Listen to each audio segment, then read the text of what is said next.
Company ఇక్కడ artificial intelligence ఆధారిత accelerator సెంటర్ను నెలకొల్పేందుకు సిద్ధంగా ఉంది. ఇన్ఫర్మేషన్ టెక్నాలజీ శాఖకు ఈ బడ్జెట్లో 774 కోట్ల రూపాయలు ప్రతిపాదిస్తున్నాము. నాణ్యమైన విద్యుత్తును నిరంతరాయంగా సరఫరా చేయటం ప్రభుత్వ ధ్యేయం.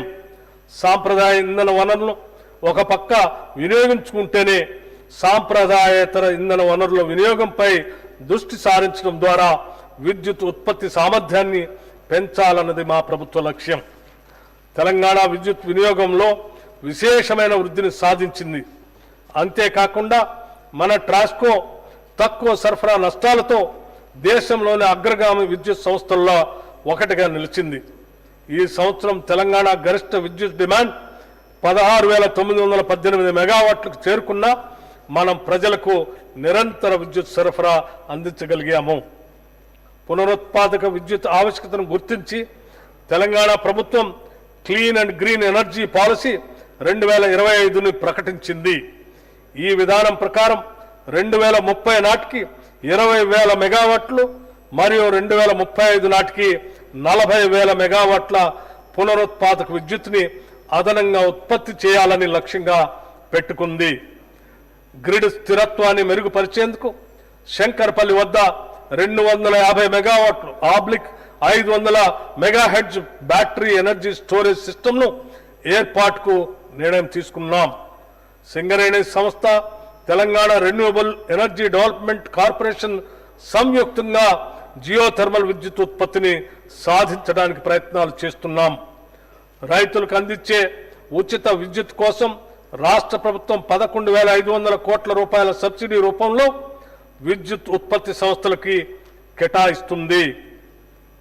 అదనంగా గృహజ్యోతి పథకం కింద 200 యూనిట్ల వరకు 50 లక్షల కుటుంబాలకు మరియు రాష్ట్రంలోని 30,000 ప్రభుత్వ విద్యా సంస్థలకి ఉచిత విద్యుత్ అందిస్తున్నాం. ఈ పథకాల కోసం ఈ బడ్జెట్లో 3,000 కోట్ల రూపాయలు కేటాయించడం జరిగింది. నల్గొండ జిల్లా దామరచర్ల మండలం వేర్లపాలెం గ్రామంలో టీజీ జెన్కో ఆధ్వర్యంలో యాదాద్రి థర్మల్ పవర్ ప్లాంట్ నిర్మాణానికి కావలసిన పర్యావరణ అనుమతుల గురించి గత ప్రభుత్వం పట్టించుకోకపోవటం వల్ల తీవ్ర జాప్యం జరిగింది. మా ప్రభుత్వం కృషి చేసి అనుమతులు సాధించి 2 యూనిట్ల విద్యుత్ ఉత్పత్తిని ప్రారంభించింది. 2025 మే నాటికి అన్ని 5 యూనిట్లలో విద్యుత్ ఉత్పత్తి చేయడానికి అవసరమైన చర్యలు తీసుకుంటున్నాం. ప్రజలకు మెరుగైన విద్యుత్ సేవలు అందించేందుకు దేశంలో ఎక్కడా లేని విధంగా విద్యుత్ అంబులెన్స్ సర్వీసెస్ను ప్రభుత్వం ప్రారంభించింది.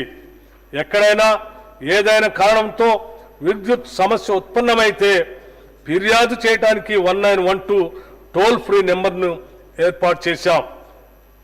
ఫిర్యాదు అందిన వెంటనే విద్యుత్ అంబులెన్స్లో సిబ్బంది అక్కడికి చేరుకొని సమస్యను పరిష్కరిస్తారు. ఈ అంబులెన్స్లో ఒక అసిస్టెంట్ ఇంజనీరు, 3 లైన్మెన్లు 24 గంటల పాటు అందుబాటులో ఉంటారు. దీంట్లో ఒక ట్రాన్స్ఫార్మర్, థర్మల్ విజన్ కెమెరాలు, కేబుల్స్, రక్షణ పరికరాలు మరియు మరమ్మతుకు అవసరమైన ఇతర పరికరాలు కూడా ఉంటాయి.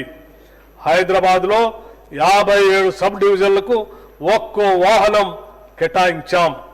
త్వరలో ఈ వినూత్న సదుపాయాన్ని రాష్ట్రమంతా విస్తరిస్తాం. విద్యుత్ శాఖకి బడ్జెట్లో 21,220 కోట్ల రూపాయలు ప్రతిపాదిస్తున్నాం. తెలంగాణ ప్రభుత్వం ఆరోగ్య రంగాన్ని మరింత బలోపేతం చేసేందుకు విప్లవాత్మక సంస్కరణ చేపట్టింది. 2023 డిసెంబర్ నుండి ప్రభుత్వం వివిధ ఆసుపత్రులకి ఆరోగ్యశ్రీ పథకం కింద 1,215 కోట్ల రూపాయలను విడుదల చేసింది. ఇది గత సంవత్సరాల కేటాయింపు కంటే 50% అధికం. దీని ద్వారా 2.84 కోట్ల మంది పౌరులకు నిరంతర వైద్య సేవలు అందేలా చర్యలు తీసుకుంది. జాతీయ ఆరోగ్య మిషన్ కింద మన రాష్ట్రానికి అధిక